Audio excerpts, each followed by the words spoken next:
Members, a quorum is present. We ask our guests and visitors in the rear of the chamber and in the gallery to please stand for a prayer. We ask our guest chaplain, who today is Assemblymember Valadeo, to offer the day's prayer. Assemblymember Valadeo. Bow our heads. Our Heavenly Father, we thank you today for this precious gift of life for each and every one of us in this wonderful state of California. We further thank you for the gift of freedom you have given each of us here today and so generously bestowed upon all who reside in the United States of America. 235 years ago, last weekend, in a hall some 3,000 miles away, our nation was officially born. Its founders, each of whom pledged a firm reliance on the protection of your divine providence, affixed their signatures to the Declaration of Independence, that all, for the first time in human history, acknowledge that the truth of all men are created equal, that each and every human being on the face of this earth, endowed by you, O Lord, with certain unalienable rights that no man, no government can take away. It is therefore the duty of each of us, particularly those who are privileged to serve in positions of elected office and public trust, to further the cause of these unalienable rights and timeless truths, which today are but imperfectly realized. To this end, we invoke your blessings, your strength, your wisdom, guidance, and support, and humbly offer our sincere thanks as we today hear the words that announce the birth of a new nation. We also ask you to confer your blessings, your mercy, and your healing grace upon all those who have defended our freedoms, particularly those brave men and women who have suffered the injuries of battle and who have given their last full measure of devotion to the nation to which we pledge our allegiance. May all who have served in the armed forces of the United States of America, together with their families and loved ones, fully appreciate the magnitude of our thanks for their service and their sacrifice. And may we all be heartened and healed by your mercy and grace. For all this we pray. Amen.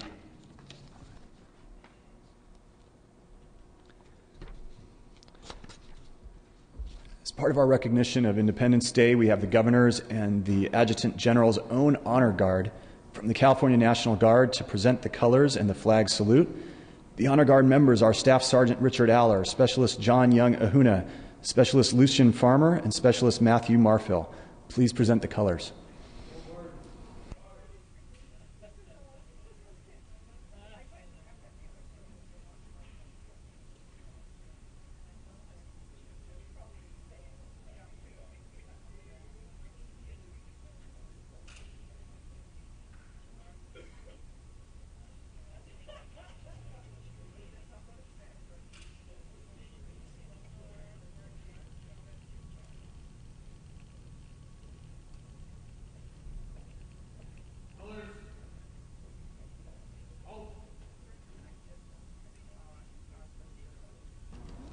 We ask Colonel Cook to lead us in the Pledge of Allegiance.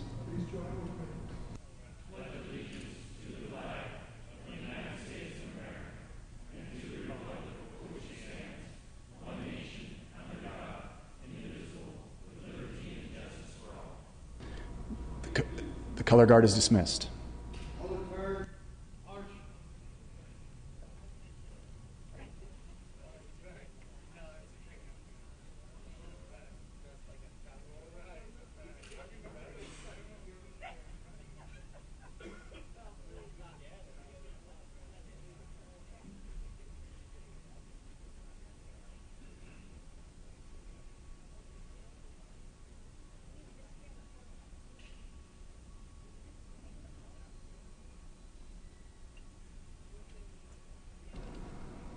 You may be seated.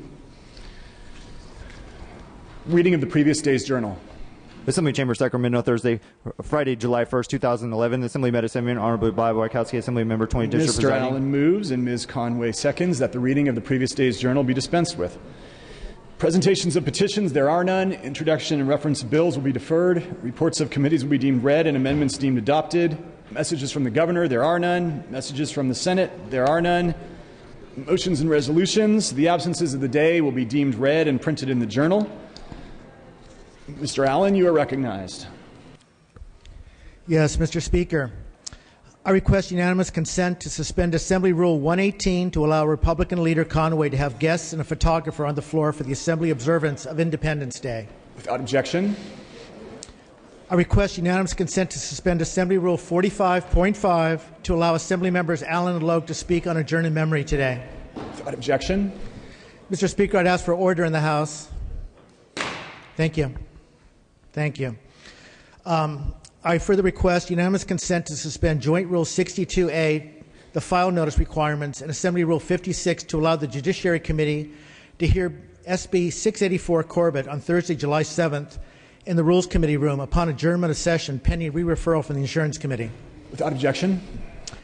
I also request unanimous consent to suspend Joint Rule 62A, the file notice requirements, to allow the Labor and Employment Committee to hear SB 136E on Wednesday, July 6th at 1:30 in room 447. Without objection. I also request unanimous consent to suspend Joint Rule 62A, the file notice requirements, to allow the Natural Resources Committee to hear SB 35 Padilla on Wednesday, July 6th at 1:30 p.m. room 444 for the purpose of adding an urgency clause. Without objection. Yes, Mr. Speaker. I further request unanimous consent to suspend Joint Rule 62A, the file notice requirements, to allow the Water Parks and Wildlife Committee to meet and hear SB 580 Wilk on Thursday, July 7th, upon adjournment of session in a room to be determined.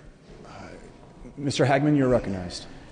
Thank you, Mr. Speaker. We do object this motion and respectfully ask for a roll call vote. Okay. This takes a second. Mr. Allen moves. Mr. Hagman. I'm sorry. Mr. Hagman objects to this motion.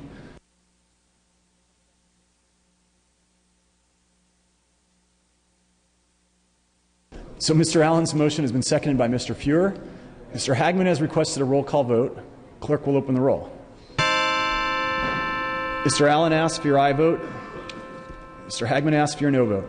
All members vote who desire to vote. All members vote who desire to vote.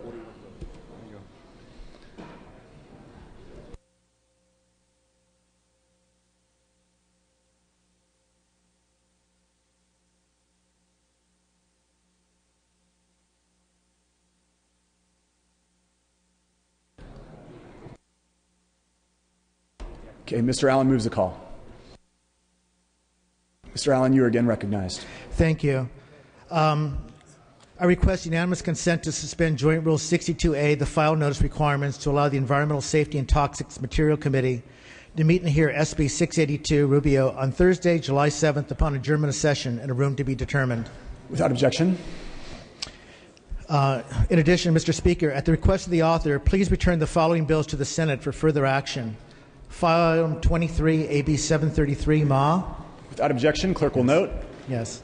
And, Mr. Speaker, pursuant to Assembly Rule 79, at the request of the author, I request unanimous consent to withdraw AB 1391 from the Assembly Utilities Committee and AB 1392, Assembly Utilities Committee, from engrossing and enrolling, and to return them to the Senate for further action. Without objection, clerk will note. Yes. And, Mr. Speaker, at the request of the author, please remove file item 69, SB 381, from the consent calendar. Without objection, clerk will note. Thank you. We have a couple guest introductions today. First is Mr. Norby. Mr. Norby, you are recognized. Thank you, Mr. Chair. I would like to introduce my new son, Jonathan Cardona Norby. Little Johnny, he's only 6 weeks old, but he's here. He's with my wife, Martha, my daughter, Anna, and her friend, Chloe. So come on in, guys. They're out there in the wings.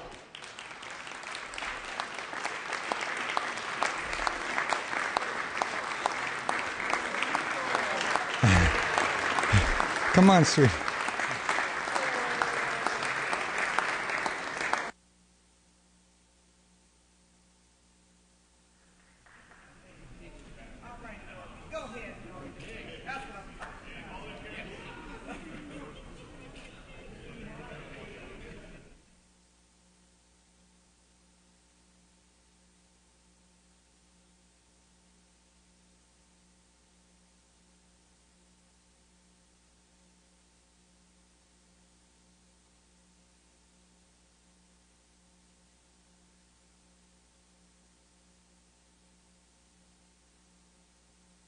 Mr. Silva, I'm not sure how you compete with that, but you may also introduce your guest.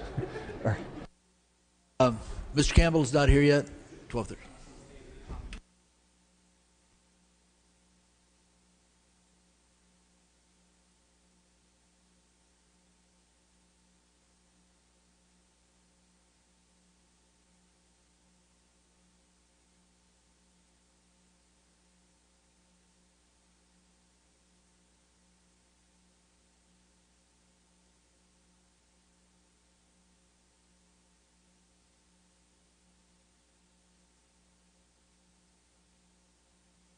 Okay, without objection, we'll now move to file item 37, which is H.R. 18 by Mr. Hagman.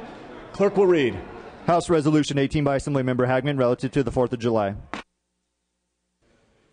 Mr. Hagman. Thank you, Mr. Speaker. Members of the Assembly, I rise to present H.R. 18 commemorating the 4th of July.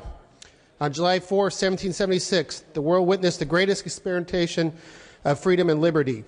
We as a nation took up arms and shrugged off the change of deposition and wrapped the nation in a protective cloak of a representative republic. Our great nation was created and founded on the belief that the freedom of liberty and the individual reigned supreme. With this belief and the power of the Constitution, we have succeeded when we should have failed. We have overcome both foreign and domestic challenges and become stronger and more united. There have been sacrifices made by every generation. We look toward our citizens to improve the fabric of our society. This nation has turned to our youth to defend our society from our enemies that have attacked our way of life. For this, we are entirely indebted to the brave veterans of the past, present, and future that sacrificed so that we as a nation can continue. Today, we celebrate our independence and the founding of this great nation. We honor that what previous generations have given up so the next generation may benefit. It is because of this that we must recognize that the struggle against tyranny, oppression, and persecution is not over. The cost of our freedoms is constant vigilance and to stand in opposition of the paternalistic system. Today, let's remember the beginning of our Constitution that we, the people of the United States, in order for a more perfect union, establish justice, ensure domestic tranquility, provide for the common defense, promote the general welfare, and secure the blessings of liberty to ourselves and our prosperity. Do ordain and establish this Constitution for the United States of America. Members, I ask for your support of H.R. 18 and would like to open the roll for co-authors. Seeing no questions or debate on this matter, Mr. Hagman has asked that the first roll be open for co-authors. Clerk will open the roll. All members vote who desire to vote. All members vote who desire to vote, and this is for co-authors.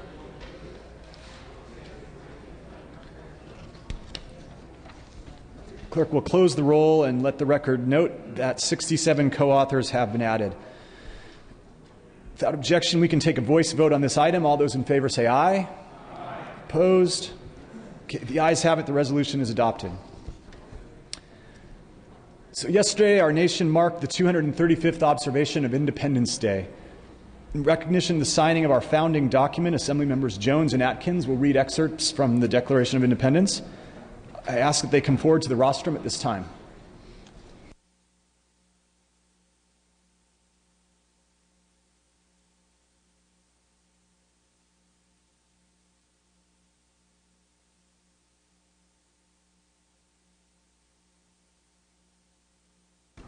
All right.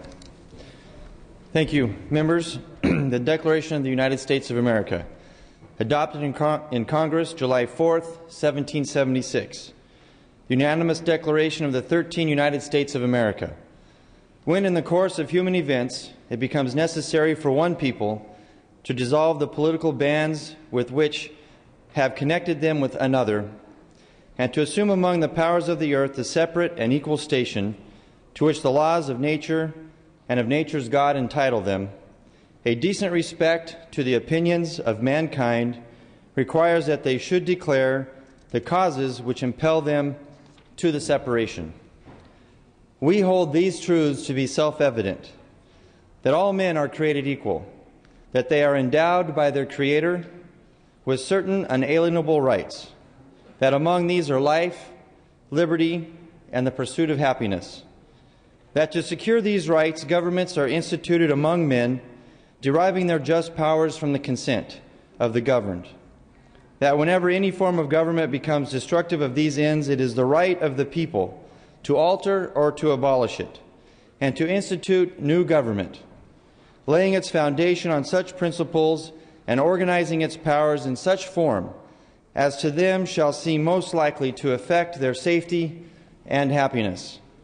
Prudence indeed will dictate that governments long established should not be changed for light and transient causes, and accordingly all experience hath shown that mankind are more disposed to suffer while evils are sufferable than to right themselves by abolishing the forms to which they are accustomed. But when a long train of abuses and usurpations, pursuing invariably the same object, evinces a design to reduce them under absolute despotism, it is their right, it is their duty to throw off such government and to provide new guards for their future security. Such has been the patient sufferance of these colonies, and such is now the necessity which constrains them to alter their former systems of government. We, therefore, the representatives of the United States of America in General Congress, assembled, appealing to the Supreme Judge of the world for the rectitude of our intentions, do, in the name and by the authority of the good people of these colonies, solemnly publish and declare that these united colonies are, and of right, ought to be free and independent states, that they are absolved from all allegiance to the British Crown, and that all political connection between them and the state of Great Britain is and ought to be totally dissolved, and that as free and independent states, they have full power to levy war, to conclude peace, contract alliances, establish commerce, and to do all other acts and things which independent states may, of right, do.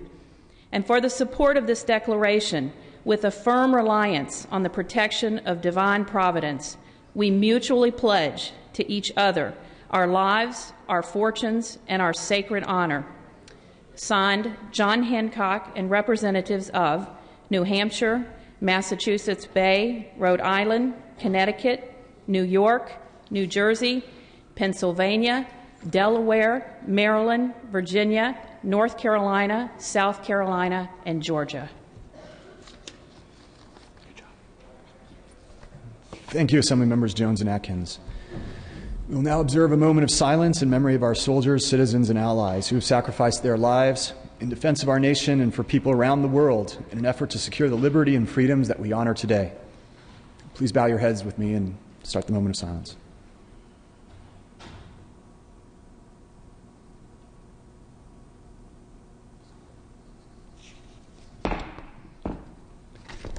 This concludes our ceremony.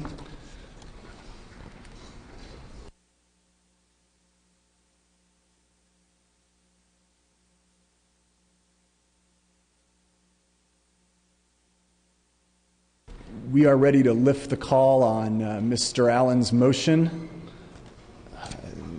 Clerk will post. All members vote who desire to vote. All members vote who desire to vote. Clerk will close the roll, tally the vote. Ayes 43, noes 25. The measure passes. The motion is adopted. File notice is waived. Business on the daily file, second reading. Clerk will read. Senate Bill 110 with amendments, 563 with amendments, 369 with amendments, 602 with amendments, 44 with amendments, 216 with amendments, 585 with amendments, 705 with amendments, 535 with amendments, 474 with amendments, 293 with amendments, 757 with amendments, and Senate Bill 859 with amendments. All bills will be deemed read and amendments deemed adopted. Colleagues, we're going to now move to the concurrence file. First item up is file item 14, AB 23. Clerk will read. Assembly Bill 23 by Assemblymember Smythe, an act relating to local government. Mr. Smythe. Thank you, Mr. Speaker and members. This bill is back from the Senate on concurrence. The amendments taken were clarifying in nature. Ask for an aye vote. Seeing no questions or debate, clerk will open the roll. All members vote who desire to vote. All members vote who desire to vote. Clerk will close the roll, tally the vote. Ayes 68, no zero. The Senate amendments are concurred in. File item 15, pass and retain. File item 16, AB 426. Clerk will read. Assembly Bill 426 by Assemblymember Bonnie Lowenthal, an act relating to transportation. Ms. Lowenthal. Thank you, Mr. Speaker. AB 426 enables certain transit authorities to create ordinances that impose civil penalties for violations through an alternative adjudication process. Amendments taken in the Senate add North County Transit District and Metrolink to the bill's provisions and require penalties collected by LA Metro and the Southern California Regional Rail Authority to be deposited in the County General Fund. The bill has not received any no votes in either House, and I respectfully ask for your aye vote. Seeing no questions or debate, clerk will open the roll. All members vote who desire to vote. All members vote who desire to vote. Clerk will close the roll, tally the vote. Ayes 69, no zero. Senate amendments are concurred in. File item 17, AB 1265. Clerk will read. Assembly Bill 1265 by Assemblymember Nielsen and others, an act relating to local government and declaring an urgency thereof to take effect immediately. Mr. Nielsen. Mr. Speaker, ladies and gentlemen of the Assembly, this is the Williamson Act legislation passed both houses without any no votes. The Senate amendments to this bill simply establish the new sunset date and add co-authors. Seeing no questions or debate, clerk will open the roll. All members vote who desire to vote. All members vote who desire to vote. Okay. Clerk will close the roll, tally the vote. Ayes 70 on the urgency. Ayes 70, no zero on the urgency. Ayes 70, no zero on the measure. The measure passes. File items 18 through 21 pass and retain. File item 22, AB 707. I'm sorry. Mr. Nielsen, you are recognized. I would request, Mr. Speaker, an immediate transmittal to the governor. If we may. Clerk will know. File item 22, AB 707. Clerk will read. Assembly Bill 707 by Assemblymember Garrick, an act relating to horse racing, declaring an urgency thereof to take effect immediately. Mr. Garrick. Thank you, Mr. Speaker. Assembly Bill 707 allows horse racing and satellite facilities in California to increase the number of days of races that are imported from out of our state. Amendments taken in the Senate change the number of races to a maximum of 50 per day and adds an urgency clause in order for California tracks to fully realize the economic impact during the current racing season. This is a bipartisan bill and ask for everyone's aye vote. Mr. Norby. I rise in support of the bill and the principle that it is better to regulate and tax vice than it is to try to have a blanket prohibition of it. Seeing no other questions or debate, clerk will open the roll. All members vote who desire to vote. All members vote who desire to vote. Clerk will close the roll, tally the vote. Ayes 65, no zero on the urgency. Ayes 65, no zero on the measure. Measure passes. File items 23 through 24 pass and retain. File item 25, AB 807. Clerk will read. Assembly Bill 807 by Assemblymember Solorio, an act relating to vehicles. Mr. Solorio. Thank you, Mr. Speaker and members. AB 807 would authorize representatives of administrative agency responsible for permitting taxicabs to review driving records produced through the enrollment in the Voluntary Employer Pool Notice Program within the DMV. Currently, driver records can be checked every year, but incidents can occur in between those annual reviews. This bill is about public safety and would ensure taxi drivers maintain a valid California driver's license and are not involved in a disqualifying incident. The amendments in the Senate were clarifying in nature. I respectfully ask for your aye vote. Seeing no questions or debate, clerk will open the roll. All members vote who desire to vote. All members vote who desire to vote. Clerk will close the roll, tally the vote. Ayes 71, no zero. Senate amendments are concurred in. Mr. Allen, you are recognized. Yes, Mr. Speaker. At the request of the author, please strike file item 30, AB 98, Committee on Budget from the file. Clerk will note. At the request of the author, please place file item 31, SB 77, on the inactive file. Clerk will note. Per Assembly Rule 96, I request unanimous consent to re-refer SB 745 from the Appropriations Committee in order to a second reading.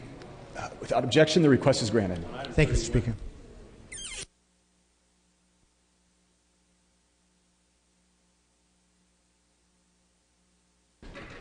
So on item 31, without objection, we have to grant reconsideration first. And then to the inactive file. So with no objection, reconsideration has been granted on file item 31, SB 77, and then referred to the inactive file. Clerk will note. File item 26, AB 943. Clerk will read. Assembly Bill 943 by Assemblymember Williams, an act relating to public contracts. Mr. Williams. Good morning, Mr. Speaker and members. AB 943 increases the informal bid threshold for local agencies which use the accounting procedures set forth in the Uniform Public Construction Cost Accounting Act and lengthens the term of the California Uniform Construction Accounting Commission's chair from 1 to 2 years. AB 943 passed through the Assembly and Senate Policy Committees on consent and was amended in the Senate to avoid chaptering out issues. I just ask you to repeat your aye vote with another aye vote for concurrence and Senate amendments. Thank you. Seeing no questions or debate, clerk will open the roll. All members vote who desire to vote. All members vote who desire to vote. Clerk will close the roll, tally the vote. Ayes 74, no 0. Senate amendments are concurred in. File items 27 and 28 pass and retain. File item 29, AB 1133. Clerk will read. Assembly Bill 1133 by Assemblymember Silva, an act relating to grand juries. Mr. Silva. Thank you, Mr. Speaker. Back from Senate on concurrence, AB 1133 addresses the perception of a possible conflict of interest for persons serving on a grand jury. This measure is sponsored by Orange County and has no known opposition. Amendments in the Senate were technical and clarifying. I respectfully ask for an aye vote. Seeing no questions or debate, clerk will open the roll. All members vote who desire to vote. All members vote who desire to vote. Clerk will close the roll, tally the vote. Ayes 74, no 0. Senate amendments are concurred in. Mr. Silva. Thank you, Mr. Speaker. At this time, I would like to welcome former Assembly member Bill Campbell, who is currently serving as chairman of the Orange County Board of Supervisors.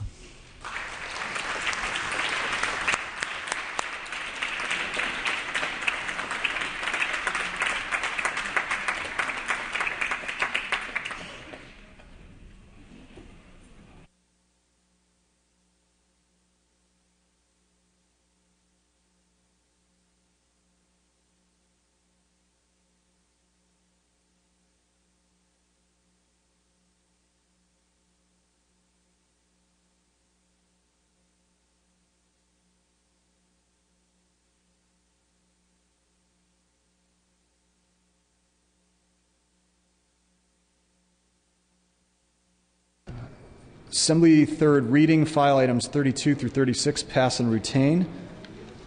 We're going to now move to the Senate third reading file. File items 38 through 42 pass and retain. File item 43, SB 759. Clerk will read. Senate Bill 759 by Senator Liu, an act relating to common interest developments. Mr. Fletcher. Mr. Fletcher. Thank you, Mr. Speaker. SB 759 will ensure that homeowners in common interest developments are not prevented from reducing their water consumption by using artificial turf. In San Diego, each square foot of grass replaced with artificial turf saves 46 gallons of water each year. It's received bipartisan support in the Senate and full support in the Assembly Housing and Community. It's sponsored by the San Diego County Water Authority. This is exactly the same to AB 1793, which passed the Assembly floor 69 to 1. I would respectfully request your aye vote. Seeing no questions or debate, clerk will open the roll. All members vote who desire to vote. All members vote who desire to vote. Clerk will close the roll, tally the vote. Ayes 60, noes 10. The measure passes. We're going to go back and file to file item 39. This is SJR 3. Clerk will read. Senate Joint Resolution 3 by Senator Pavley relative to toxic substances control. Mr. Fuhrer. Thank you very much, Mr. Speaker. This resolution calls on Congress to strongly reform the nation's toxics law, the Toxic Substance Control Act. It urges that states not be preempted from going beyond federal law. And it's consistent with resolutions that are pending or have been passed in state houses throughout the country, in Texas, Wisconsin, South Dakota, and other states. The federal law that's at issue here, the Toxic Substances Control Act, hasn't been changed for 35 years. When it was enacted, it grandfathered more than 60,000 chemicals that didn't require the testing and analysis of the legislation. Now there are more than 80,000 chemical substances in this country that have not been subjected to the kinds of testing that would assure us and our kids that we're healthy and safe when we come in contact with those substances. Interestingly, since 1976, in the 35 years since this was enacted, only 5 chemicals have been subjected to even partial restrictions by the federal act. Senator Pavley's resolution calls on us to urge Congress to change this. I will tell you in Washington there's a strong effort that spans a broad ideological spectrum to update this law, and I urge an aye vote. Seeing no questions or debate, clerk will open the roll. All members vote who desire to vote. All members vote who desire to vote. Clerk will close the roll, tally the vote. Ayes 46, noes 25. The measure passes. File items 44 through 46 pass and retain. File item 47, SB 209. Clerk will read. Senate Bill 209 by Senator Corbett and others, an act relating to common interest development. Mr. Wachowski. Good afternoon, Mr. Speaker and members. Senate Bill 209 facilitates the development of electric vehicle charging infrastructure by allowing electric vehicle owners to install an electric vehicle charger station without the hindrance from a community development or community interest development. It's a mouthful, but with electric vehicles, also known as EVs, continuing market expansion, homeowners should have the opportunity to install EV chargers. Most EVs should be charged overnight to maximize travel time on the vehicle's batteries. This bill is similar in concept to a bill by Assemblymember Smythe on solar panels in 2008. That bill was signed by Republican Governor Schwarzenegger to prevent common interest developments from prohibiting homeowners from seeking to responsibly install solar panels. Home charging units benefit the electric grid. EV owners can charge during off-peak periods, reducing demand during the daytime. This off-peak charging makes an EV more clean and green, particularly if relying on electricity from renewable energy sources. Senator Corbett understands the concerns in multifamily housing complexes where installation may impact the common area. This bill, as amended, addresses these concerns by ensuring that the cost of the electricity is paid by the owner of the electric vehicle, and the vehicle owner carries liability insurance. A similar measure was proposed by the Republican governor of Hawaii, and it passed by the Hawaiian legislature. A diverse group of electric vehicle advocates, the Alliance of Automobile Manufacturers, Air Quality Management Districts, and environmental groups support this measure. I respectfully ask for an aye vote. Seeing no questions or debate, clerk will open the roll. All members vote who desire to vote. All members vote who desire to vote. Clerk will close the roll, tally the vote. Ayes 49, noes 18. The measure passes. File items 48 through 51 pass and retain. File item 52, SB 48. Clerk will read. Senate Bill 48 by Senator Leno, an act relating to instruction. Mr. Amiano. Thank you very much, Mr. Speaker and members. The Fair, Accurate, Inclusive, and Respectful Education Act ensures the LGBT Americans, as well as persons with disabilities, are included and recognized for their important historical contributions to the economic, political, and social development of California. Additionally, this bill ensures that discriminatory bias and negative stereotypes based on sexual orientation are prohibited in school activities and instruction and instructional materials. This legislation is critical and timely in light of the ongoing bullying crisis that continues to plague the majority of LGBT youth and which is sustained by the conspicuous absence of any reference to the many important historical contributions made by members of the LGBT community. Inclusive curriculum has been an important educational policy in addressing underrepresentation of groups such as women, African Americans, Native Americans, Asian Americans, Pacific Islanders, and others. The same applies to LGBT Americans. SB 48 does not imply that a characteristic is preeminent, but simply acknowledges that the important historical contributions of underrepresented groups must be affirmatively included in order to address this historic exclusion. Under this bill, new instructional materials adopted by the State Board of Education and local school district would be required to comply with the expanded anti-discrimination provisions and inclusionary instruction provisions called for in the legislation. Changes made to instructional materials would happen at the regularly scheduled intervals for the adoption of new materials. Thus, materials would be updated gradually at no additional cost to schools. Many school districts around the state have already taken actions that would be in compliance with this legislation, including San Francisco Unified, Los Angeles Unified, and Alameda Unified, and others. SB 48 would not require or encourage the discussion of any historical figures' intimate personal lives, nor would it require instructional materials to speculate or discuss the sexual orientation of historical figures that may or may not have self-identified as LGBT. Instead, this bill would ensure that the many important historical contributions of today's LGBT community be fairly and accurately acknowledged in history. I ask for your aye vote. Mr. Norby. I urge a no vote on this perhaps well-intentioned but ill-conceived bill, Mr. Chair, on two grounds. Number one, process. Number two, policy. First of all, process. We have a process, long involved process of establishing curriculum and approving textbooks in the state. And every time something comes up before this assembly, which is intended to micromanage that, usually needlessly because the commissions involved, the individuals involved are perfectly capable of doing this, I have opposed this type of micromanagement from the floor. Number two, even if we were to do it, this is bad policy. There is no discrimination in historical textbooks. I challenged the original author at committee to find it. He was unable to do so in terms of sexual behavior. It's not mentioned one way or the other because it's considered a fairly private activity. As a history teacher in public schools for 20 years, it really wasn't brought up. It was brought up sometimes in the health class, but that was a different subject.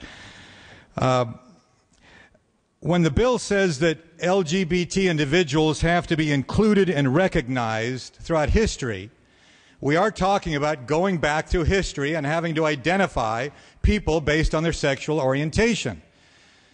And these are labels which they didn't choose at the time, and I think might be unfair for us to choose of them. I refer to a biography here of James Buchanan, a president of the United States who was never married.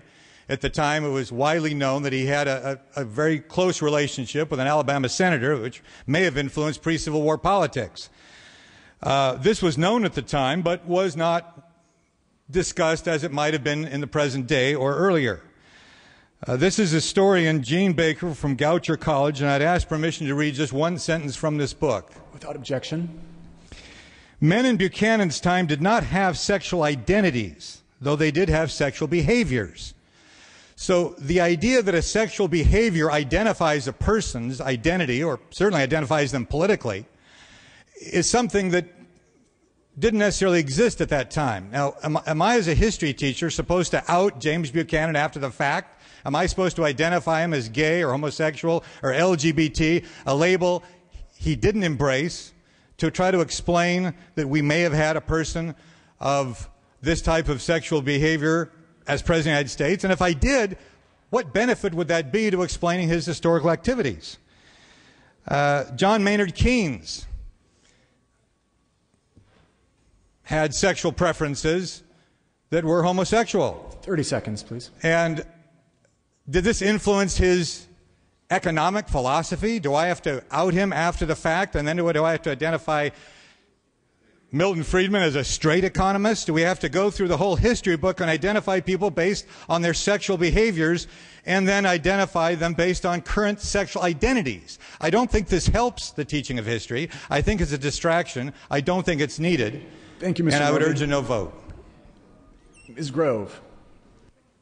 Thank you, Madam Speaker. I rise in strong opposition to this bill. One's sexual behavior has no place in our schools.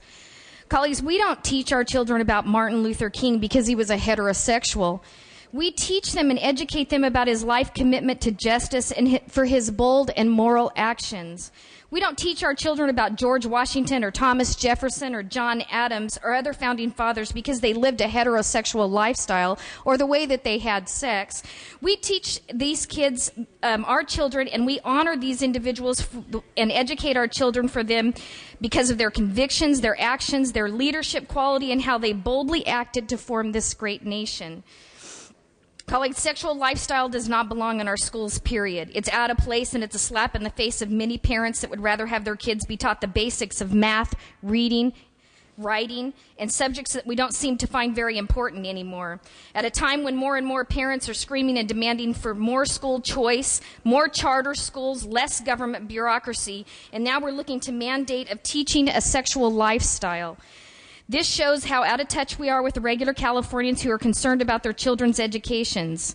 I urge a no vote, and for all those that support this under the guise of tolerance, I ask you to start tolerating the millions of Californians that do not want their children exposed to unnecessary, out-of-place agendas. We should be focusing on educating our children for the basics that we started out in the fundamental rights of schools. Mr. Donnelly. Thank you, Mr. Speaker, members. You know, we just celebrated the Declaration of Independence. We all, I believe, in this chamber hold dear that document. And that document says that governments are instituted among men to secure these rights: life, liberty, and the pursuit of happiness. It doesn't define how we pursue happiness. It doesn't say that there's a right or wrong way to pursue happiness. But to inculcate into textbooks the essential uplifting of a lifestyle, one over the other, that is essentially choosing how we're pursuing happiness. That is essentially shutting down the happiness of one group that does not agree with this lifestyle and defining and eliminating their freedom of speech. Saying to Christians, you're not allowed to think this way. You're not allowed to teach your children that this is not a healthy lifestyle, that this is not something that is good for you to pursue. And I think it's one thing to say that we should be tolerant.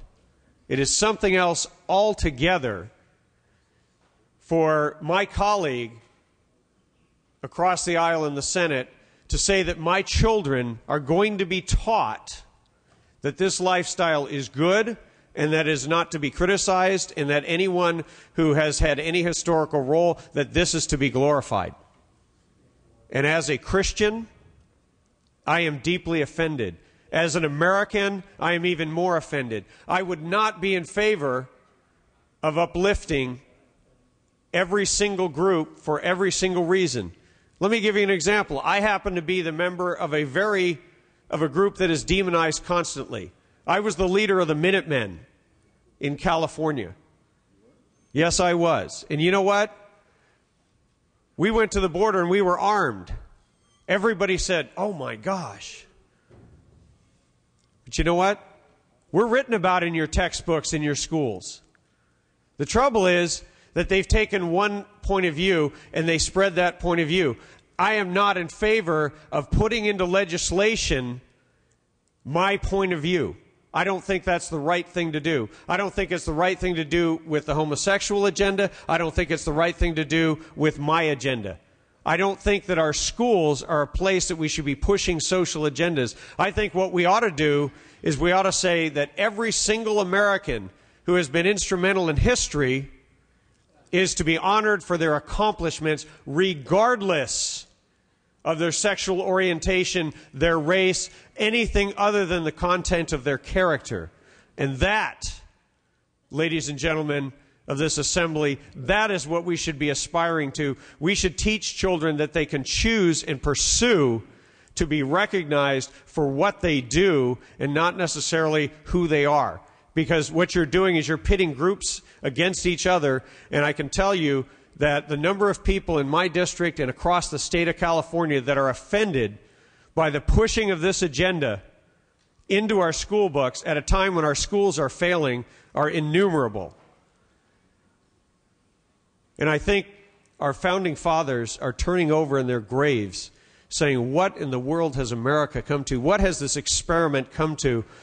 When you have people who can say one group is to get preferential treatment and be raised above everyone else.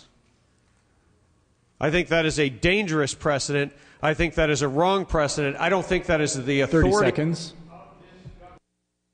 We do not have the authority to dictate to individuals, be they students or be they adults, what they are to think about anything, whether you agree with it or disagree with it. The fundamental concept is freedom. Freedom of thought, freedom of religion, and the freedom to pursue your own happiness in this great America. I urge a no vote. Mr. Speaker. Thank you, Mr. Speaker. Members, I rise in support of this bill, and I'm happy to engage in this dialogue and debate because I think that this is a good educational opportunity for us. It is clear hearing the debate that some misunderstand what this bill does, some misunderstand history, some misunderstand the difference between an ideology and an orientation, some misunderstand the distinction between an agenda and an immutable characteristic. This bill will require California schools to present a more accurate and nuanced view of American history in our social science curriculum by recognizing the accomplishments of groups that are not often recognized, including LGBT Americans and Americans with disabilities. This is an important discussion to have. More so than any nation, ours is a nation defined by national ideals rather than racial, ethnic, or religious affiliation. Those ideals are enshrined in our founding documents, from the Constitution to the Declaration of Independence, the 235th anniversary of its signing having just been marked. Because those ideals are so central to what it means to be an American, we must constantly strive to ensure that those ideals of pluralism and sacrosanct individual rights are celebrated and understood by each generation of Americans. This bill is part of that broader effort. In presenting our history, we must understand all of the subtleties and nuances of the individuals whose contributions helped build our nation. There are many worthy moments for us to celebrate, and these moments are given greater depth and richer meaning when we understand the totality of the context. It's impossible to discuss the presidency of Franklin Roosevelt and all of his accomplishments, from winning World War II to ending the Great Depression to creating Social Security, without mentioning the fact that polio left him disabled and absolutely impacted his worldview. Or that one of George Washington's most important military advisors was a Prussian general named Friedrich von Steuben, who left Prussia after being outed as a homosexual. So yes, sexual identity was a real characteristic discussed at that time. He came here in 1977 and was instrumental in training revolutionary soldiers, including the soldiers who served under General Nathanael Greene. Those soldiers used to decisively defeat the British in South Carolina, paving the way for Washington's victory in Yorktown. Or that the Allies were able to defeat the Germans during World War II because a gay mathematician named Arthur Turing cracked the secret German Enigma code that allowed our intelligence services to read the German military messages, which provided an enormous strategic advantage to the Allied war effort. After the war, he was persecuted for his sexual orientation. By including the full context of the men and women who shaped our history, we gain a greater appreciation for what it means to be an American.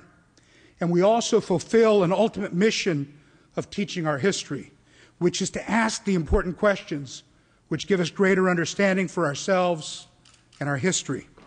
Finding out that the first person killed in the Revolutionary War was a black man lends more poignancy to our discussion of the Civil War, just as finding out that Staff Sergeant Eric Alva, a Marine who was the first American soldier wounded in Iraq, was gay, lends more poignancy to the recently concluded debate about Don't Ask, Don't Tell.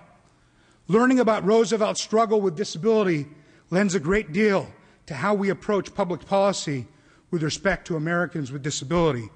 And learning about the contributions of LGBT Americans helps every person in this country have a deeper appreciation of the enduring pluralism of the United States.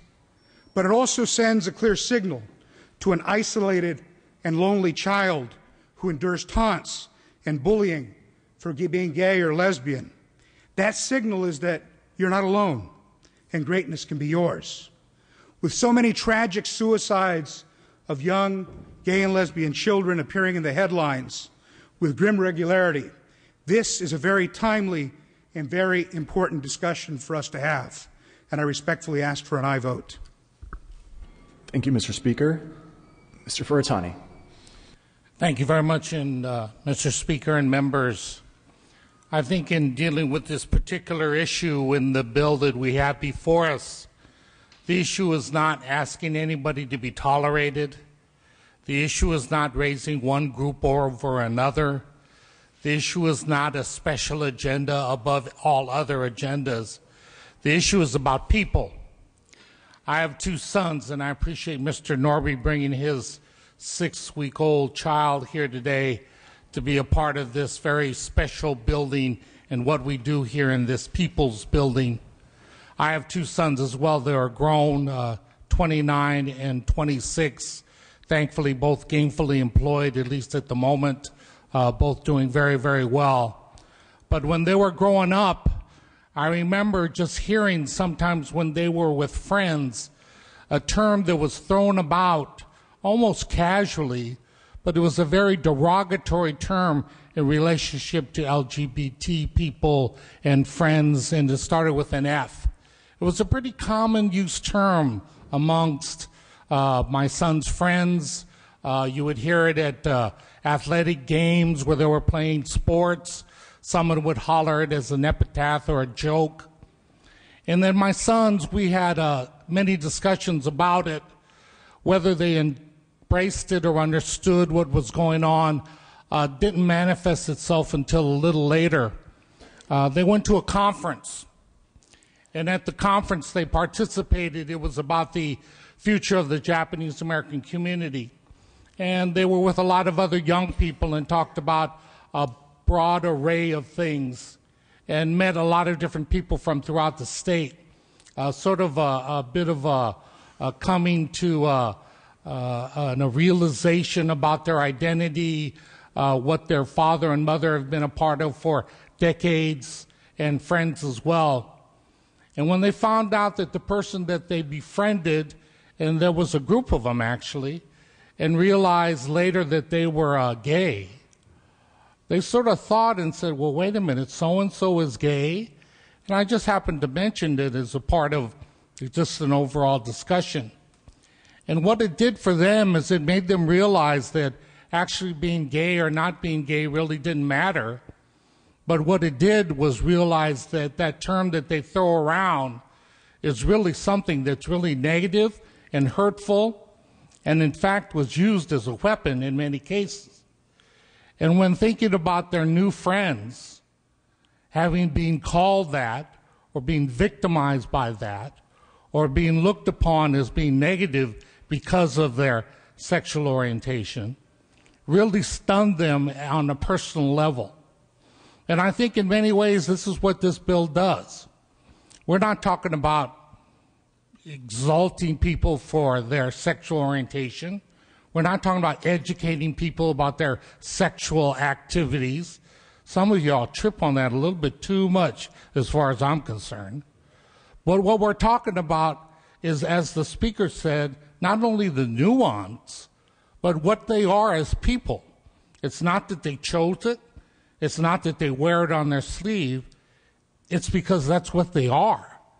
It's like what I am, what you are.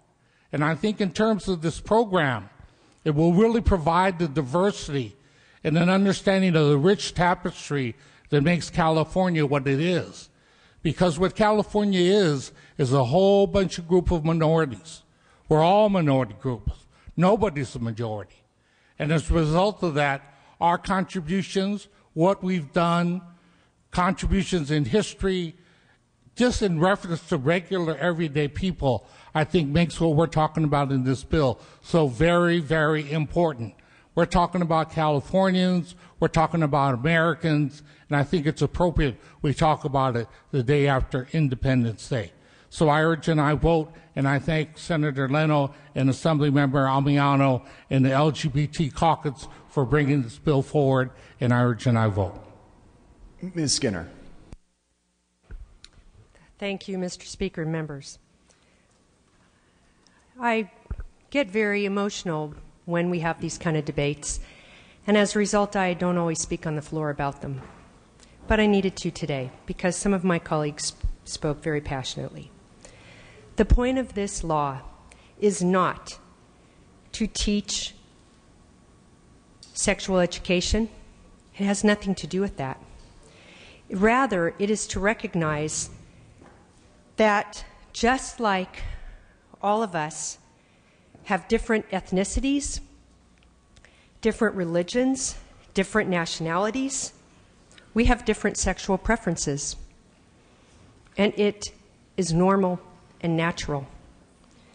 People are not all heterosexual.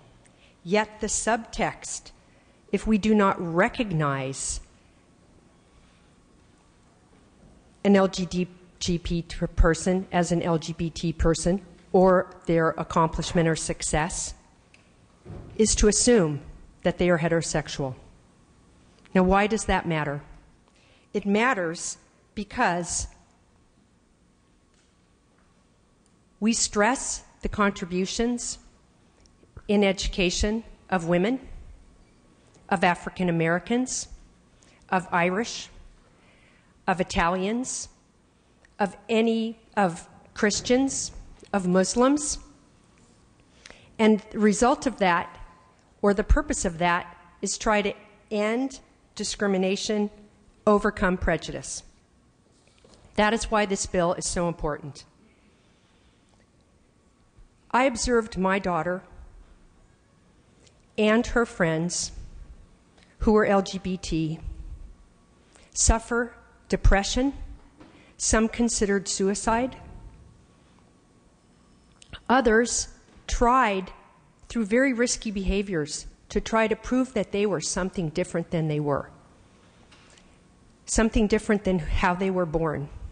Because they were afraid, because of the prejudice they experienced societally, and because they felt like somehow if they could just be different, if they could just be somehow what's considered normal, they would be okay. Well, why weren't they considered normal? Because we have this prejudice. And perhaps if my daughter and all of us had, since we were babies and children, learned about the successes and accomplishments of LGBT people in the same way that we have learned about the successes and accomplishments of Christians, of Muslims, of Irish Americans, of Italian Americans, of African Americans, perhaps they would not have felt that shame. Perhaps they would not have experienced the discrimination, and perhaps none of us, when we were little, would have ever called them fags or any other discriminatory names. That is why we need this bill, and that is why I ask for this I vote. Mr. Portantino. Thank you, Mr. Speaker and members. I also rise in support of this bill. I'm going to echo and share many of the comments of Ms. Skinner. Growing up with a gay brother, I remember vividly in high school the taunts, the teases, the discrimination that he faced. And I think about today's teens when I attend the Models of Pride conference every year at Occidental College that brings LGBT teenagers from all over LA County together to help instill a sense of pride, a sense of value, a sense of accomplishment. And so when I look at this bill, it's about providing that encouragement that there's nothing wrong with you. You are just as wonderful and as promising as every other student in California. And if recognizing that and appreciating that in a historical context that's not about sexual orientation but is about who one is as an individual can help a teenager somewhere in California feel that sense of pride and not choose to take their own life, I think that's a laudable goal for this House, and I respectfully ask for your aye vote on this legislation. Thank you, Mr. Portantino. Ms. Lowenthal. Thank you, Mr. Speaker. I rise in strong support of this bill, and I want to remind my colleagues and for the new members this year that it wasn't until last year when I had a bill erasing the words from the California Code Book, from our statutes, that required us to find the causes and cure of homosexuality. That was in the books for 60 years. And as Ms. Skinner said so eloquently, what that translated to was a huge amount of depression, of suicide, of anxiety, of self-hatred, of hiding. And we can't have that anymore because everybody in this body, in this state, needs to be proud, as Mr. Furutani said, of who they are. And so I'm in strong support of this bill. Thank the author. Ms. Mitchell. Thank you, Mr. Speaker. I rise in support of this bill. And what this debate has reminded me about is some of my own, I think, frustrations and challenges in serving as a member of this body these past 6 months. And I expressed that recently with a former member of this body who reminded me of the unique situation we're all in and the unique opportunities we have as legislators every day. But the unique situation we find ourselves is that we are 80 people representing an incredibly diverse state. And so we bring to our debate here on this floor our own frame of reference, and the frame of reference, hopefully, of the constituents we represent. And what that conversation reminded me, quite frankly, is my own intolerance of attitudes and perspectives and positions that I don't share. And what I certainly hope is that in the next generation, the generation of our children, that when they come to represent the state, the great state of California in these seats, that they won't have the same lack of tolerance that many of us express and share in the floor debate here.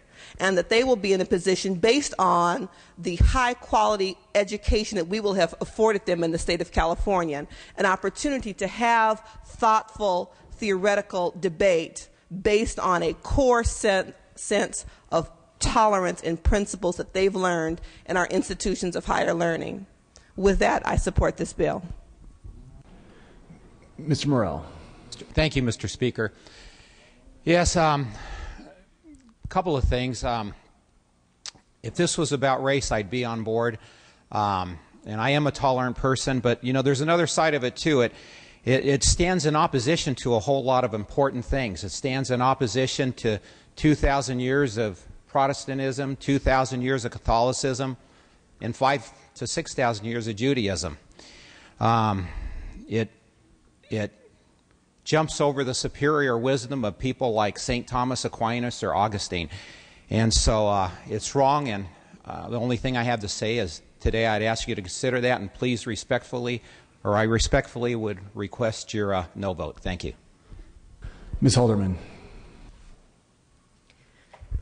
Thank you, Mr. Speaker. I didn't have an interest in speaking on this bill until it was brought up and suggested that the reason, perhaps the only reason to oppose this bill would be out of intolerance. And I'd like to offer another view. When I was a little kid, they talked about the street fighter in Chicago and how good he was and how he was a credit to his race. And they believed at the time that that was a compliment. What it was to me was what I heard 30 years later in a little town in the Deep South. I was introduced to someone else by a woman who said, "Here, I'd like you to meet Linda. She's a Jewish doctor." She believed she was complimenting me. Instead, what that attitude does by saying that there's something important about those characteristics with which we are born, it says that we're different. It says you should not think first whether someone is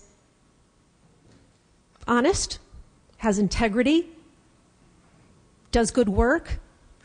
Instead, you ought to focus on some other characteristic. I represent a constituency that believes in the U.S. Constitution, and that was a big part of what I heard during my very first race. This was it. What I heard was all men were created equal. The 13th Amendment told me that no one could enslave anyone else, and the 19th told me that women could vote. So if we're going to decide that it is discrimination against one particular class, we do what we've already done in California, which is make that illegal. And by doing so, we bring forward a day when it may be possible that no one will talk about me as a Jewish doctor or a woman doctor or a Spanish-speaking doctor. They'll just talk about who I am as a person. I would respectfully ask for your no vote. Mr. Knight. Thank you, Mr. Speaker and members. First time I get to speak on my new mic, so I wanted to test it out. You know, it's funny, it's July 4th, and all we do is we talk about what we are and Americans. We're not just Americans. At some point in this country, we will be Americans. I'm sure that'll be way after we're long gone, but at some point we will be just Americans. You know, the problem I have with this bill is that public education has now become our perfect experiment. Whatever we can do in public education. Now, I put both of my children in public education like I'm sure every one of you do. And public education is that one place where we take those tax dollars and we put them to work and we put our money where our mouth is. I put my children there and they get a very good education. At one point, we taught math and English and social studies and science and physical education. At one point we did that. We were first. We were the best in the country. You know, over the last 20 years we've put every agenda that we can possibly think on in our public education. And now we teach everything. Everything that comes out, we put it into public education and we say, you know what, this is only going to take a month. This is only going to be in your health class. This is only going to be here. It's not going to affect anything. We're not first. We're in the high 40s. I think there's something to be said for that. Public education is to put our kids in a position where they can compete in the global market, in the global economy, so they can go forward. They have good reading comprehension. They know their times tables. They can move forward, get into our great CSUs and our UCs, and they can compete in the global economy. There was a lot of things said today about what happens with our different people in America. However they want to be labeled, that's how we should be talking about them. I look at what they've done for our great country. They might have been gay. They might have come from Irish ancestry. I don't really care what they do. That's what we should be looking at, and that's what we should be teaching our children. I ask for a no vote. Ms. Bonilla. Having had the great privilege of teaching in public high school, I rise today to just take a moment to thank my colleagues for many of the very, very insightful comments that they have made. When teaching English literature and American literature, what we're doing is really looking at the great stories of time and then applying those stories and those lessons and helping our students process them and see how those stories, whether it be from Charles Dickens, Shakespeare, or a more current or modern novel, To Kill a Mockingbird, applies to their life and applies to their character and applies to who they are going to become as citizens of this nation. And that is our role in education. The word educate in Latin actually means taking someone from darkness and bringing them into light. And that is the role of the teacher.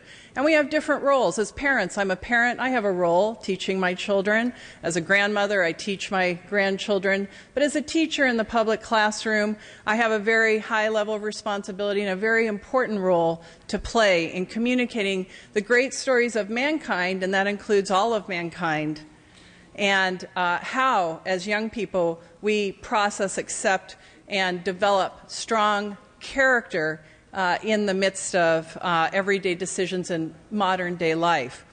I respect the convictions that we've heard today, religious convictions that we've heard from some of the members. I think that it's very important to understand that as part of this bill, if you read the analysis, it's included in there, that this bill addresses many different issues, including making sure that religion is not adversely taught within our classrooms.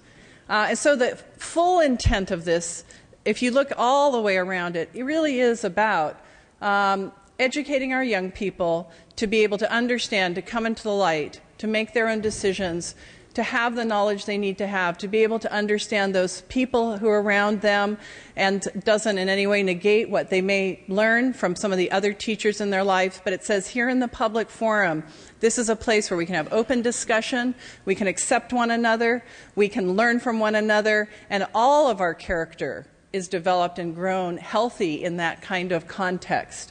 Nothing good grows in the dark, nothing good grows in ignorance. Good things grow in the light. Understanding grows. I was thinking of the book To Kill a Mockingbird, and how in that the story is really about how an innocent person, someone who had done no harm, became the focus of so much intense emotion and prejudice in that story. And it says in that story, it's a very famous saying about walking a mile in someone else's shoes and how important it is to be able to do that. And this bill says that we need this information so that our students, our young people, can understand that kind of lesson. What is it to walk in someone else's shoes? What kind of challenges does everyone face? And how are we going to be able to live together in a productive and a harmonious and helpful way? And I do just have to say that this is not a bill that separates Christians on one side and says that if you are not a Christian, this is something you can't support. I think this bill embraces many, many Christian principles of grace, of love, of justice, of mercy, and it's very appropriately something that we should be reflecting, not only as legislators, as we make the laws of this state, but as teachers in the classrooms of this state. And I urge an aye vote. Ms. Buchanan. Thank you very much, Mr. Speaker. I had intended to talk today, but I will tell you, like many of you, I wear many hats. I'm a Christian. I used to teach Sunday school. I have 5 beautiful children, all adults now, out of college, I might say, which is nice for those of you who are still writing checks. I coached soccer and softball and basketball, and I was on school board for 18 years. You know, when former Governor Earl Warren was Chief Justice of the U.S. Supreme Court, they heard the case Brown versus Board of Education. And there was a great deal of evidence that was provided in that case, but one was work that was done by some psychologists, and they gave little African-American children a black doll and a white doll, and they said, "Which do you like better?" And they all picked the white doll. Why? Because of the segregation and because of the way that both races were portrayed in our society and in our textbooks. I'm here today to talk to you as a school board member more than anything to say how we portray people makes a difference. And if you want your children to learn and to thrive, we need to refer to black people not as black Americans but African Americans. We need to refer to Asians as Asian Americans. We need to portray all people in our textbooks, regardless of their sexual orientation, their color, or anything else, in a positive way and in a way that they contribute. And if we do that, our children will be safe. And I can't think of any place that's more important for our children to feel safe than at school. Because when children don't feel safe at school, they don't learn. So it's critically important that we vote for this bill today, and it's critically important that we all realize that how you portray people makes a difference. Thank you. Mr. Alejo. Mr. Speaker and members, I wasn't going to speak today on this bill, but as a member of the California Advisory Committee of the U.S. Commission on Civil Rights, the son of an apostolic preacher, and a member of this legislature, I was ashamed earlier to hear the intolerance in these halls in the greatest state in our nation. It shows that we've come a long way from a few decades ago, but we still have a long way to go. We're supposed to be setting the example for our young people and for people all across our state about how we should carry ourselves as public officials, how we should welcome and celebrate the great diversity of our state here in these halls as well. It's the diversity and it's the celebration of diversity that makes us a great nation. There was a time in the history of our country where the histories of people of color, of African Americans, Asian Americans, Native Americans, Latino Americans were not included in our histories. But just look around this very hall today. Look at the people who sit around you. It reflects the diversity of the people that we represent. And 30 years ago in this hall, this wasn't the picture here. This diversity did not exist. But even though we've come a long way, there's still a lot of work that needs to be done. Every day, every month, we hear of hate crimes committed against different people of color. Most recently, a lot of Arab Americans. And every day there's still hate crimes committed against my brothers and sisters of the LGBT community. So when a bill comes and is asking that the histories of all the people that make up our great state just have a place at the table of history, that we be able to prepare our young people for jobs in the 21st century in a global economy, to me this makes sense. It makes sense to support an effort and taking the next step in the history of California and setting an example for the rest of the nation that everybody has a place at the table of history. And I ask for your support of this bill today. Mr. Fuhrer.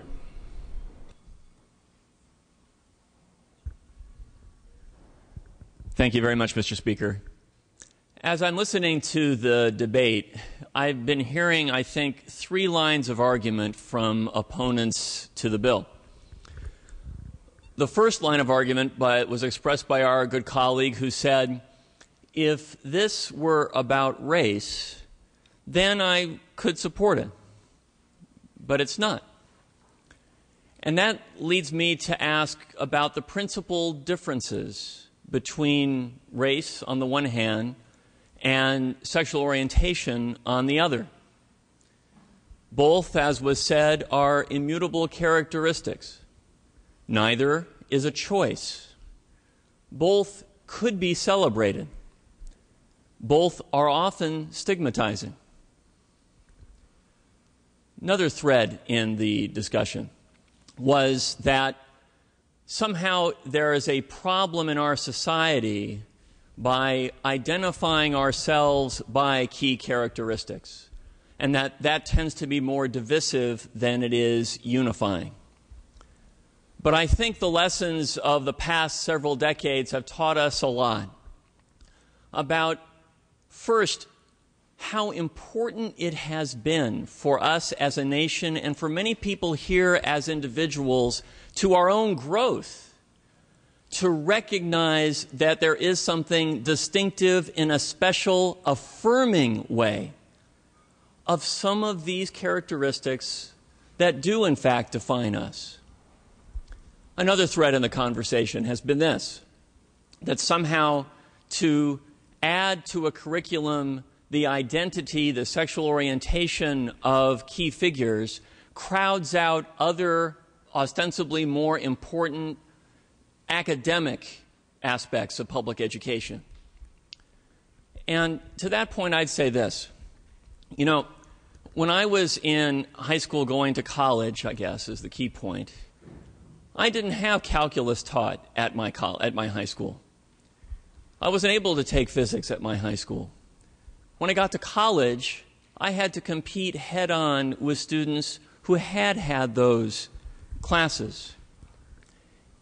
It was possible for me to catch up academically, but it would not have been possible for me to be accomplished as a student, or I would say for any student to be accomplished, without a sense of self-worth. A sense of self-worth is what makes all learning possible. This bill, on my view, is about all these things. But it doesn't end there, and I think Mr. Furutani is the person who brought this up. This is about the self-worth, on the one hand, of kids who, it is the case, read today's newspaper, feel so isolated, so stigmatized, and so much like no one like them can succeed and no one has, that they resort to things that are too horrible to discuss. It's also the case that for other students, in this case for students who are not LGBT students, to be able to look at their peers through different eyes, through eyes that say, oh, I get it. This aspect of who you are is no impediment to your success. By contrast, this aspect of who you are could, as I said earlier, be a cause for celebration, for affirmation. We use the term tolerance around here a lot. And I want to conclude with this. I disdain the use of that term in debates like this, because tolerance suggests that there's something about the other that I don't like, but I will learn to live with for the sake of peace in the family. That is not our highest aspiration. It's not the highest aspiration of our education system. It's the highest aspiration in our families. Appreciation is. Enrichment is. Understanding is. And it's in the name of those values that I urge an aye vote. Seeing no further questions or debate, Mr. Amiano, you may close. Well, thank you very much. And, I'm not straight, but my priorities are. And my priorities as a gay American, yes, I need to say gay because we're not there yet. So please do not live in a bubble and then ask me to live a lie because you are uncomfortable. You're going to be very uncomfortable with many members of your family who are going to come to you for support, who are going to say, I don't want to burn in hell. I don't want a suicide. I don't want to be invisible in a textbook. How could any teacher say because something's not mentioned, then therefore that's not discrimination? I will not be erased. I will work with you. 40 years I've been involved, and I see a historical perception here. And that was manifested by many of my colleagues who stood up today to set this course of history right. That would not have happened 40 years ago. I applaud you. To those of you who are not with me, I don't need you. I will work with you. This is about education. This is about leveling the playing field. This isn't about trivialization of a very, very important issue, a life-death issue to so many of us. And while I'm at this, let me correct something. My sexual orientation is gay. My sexual preference is Brad Pitt. I encourage an aye vote. Clerk will open the roll. All members vote who desire to vote. All members vote who desire to vote.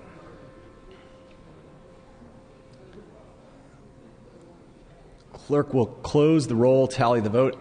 Ayes 49, noes 25. The measure passes. File item 53, pass and retain. File item 54, SB 445. Clerk will read. Senate Bill 445 by Senator Simitian and act relating to public records. Ms. Bonilla. Thank you very much. Mr. Speaker and members, thank you for this opportunity to present Senate Bill 445 today. SB 445 makes a few minor changes to existing library privacy law to bring it up to date with 21st century technology. This small change will help protect the privacy of roughly 1 million patrons that use a public library in California on a typical day. The bill simply changes the term registration and circulation to patron use in order to include any online research and communication a person may conduct in a library. Things such as emails to librarians for books, transfers, and book searches, online searches of sensitive topics, and sometimes things that are stored on the hard drives of library computers, and also online records of items a patron has checked out. This change does not impact the way law enforcement currently operates. It simply extends the privacy protections that already exist for hard copy books to online searches and communication. This bill received bipartisan support in the committees of both houses and on the Senate floor and has no known opposition. I respectfully ask for your aye vote. Seeing no questions or debate, clerk will open the roll. All members vote who desire to vote. All members vote who desire to vote. Clerk will close the roll, tally the vote. Ayes 68, noes 4. The measure passes. File items 55 through 60, pass and retain. File item 61, SB 180. Clerk will read. Senate Bill 180 by Senator Corbett and act relating to consumer affairs. Mr. Cook. Thank you very much, Mr. Speaker. Senate Bill 180 prohibits people from charging an unreasonable fee for assisting a person in qualifying for federal pension benefit programs. Current federal law prohibits individuals and organizations from charging a fee for assisting a veteran with filing an initial application for benefits. Current state law issues civil penalties for charging unreasonable fees for assistance with public social services. Financial advisors sometimes counsel seniors to artificially impoverish themselves in order to qualify for government benefits. This bill would diminish the advisor's incentive to do so. Sometimes financial advisors persuade veterans to put their money in an irrevocable trust or a deferred annuity in order to qualify for benefit programs. Once the veteran is in the program, they no longer have control of their money and assets. Without control of their money, the veteran may be forced onto Medicare, which provides a lower level of care and causes the veteran to rely on the state. The advisor can charge up to $10,000 for their assistance. Senate Bill 180, Senator Corbett's, is an important senior consumer bill designed to protect veterans and the interest of the state. It's supported by the California Advocates for Nursing Home Reform, Consumer Attorneys of California, National Association of Social Workers. It has had unanimous support in the Senate and committees, and I ask for your aye vote. Seeing no further questions or debate, clerk will open the roll. All members vote who desire to vote. All members vote who desire to vote. Clerk will close the roll, tally the vote. Ayes 72, no 0. The measure passes. File items 62 through 68, pass and retain. And this concludes the business on the daily file. We're now going to move to announcements and adjourn in memories. First announcements. The Assembly Business and Professions Committee will meet in room 447 immediately upon adjournment. Session schedule is as follows. Wednesday, July 6th, check-in session. Thursday, July 7th, floor session at 9 a.m.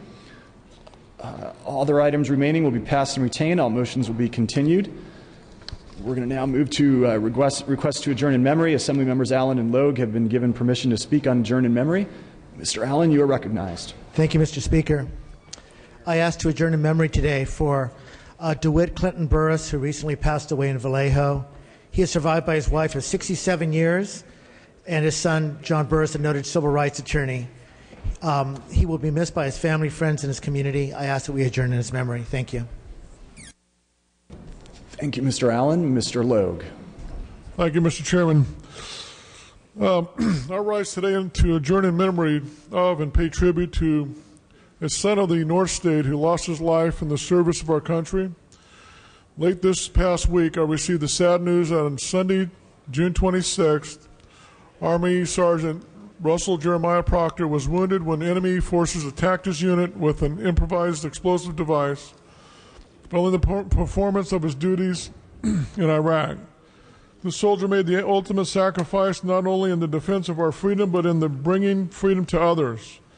He set a high example of service for us to follow. Volunteering in the U.S. Army at the age of 19, he chose the profession of arms as a cavalry scout, knowing he was certain to serve in war and in close combat. At the age of 25, Sergeant Proctor was an experienced combat veteran serving the 4th Squadron, the 9th Cavalry Regiment. He was on his 3rd combat tour in Iraq when his life was cut short. Russell is the son of Oroville residents Russell Proctor Sr., Renee Proctor, and he leaves behind his family, friends, and a community that loved and respected him. Today I ask that you join me in honoring his service, his example, and his sacrifice. Thank you. Thank you, Mr. Logue. Members, please bring those names to the desk to be printed in the journal. I am ready to entertain a motion to adjourn. Ms. Ma moves, Mr. Knight seconds, that this House stand adjourned until Thursday, July 7th at 9 a.m. Quorum calls listed.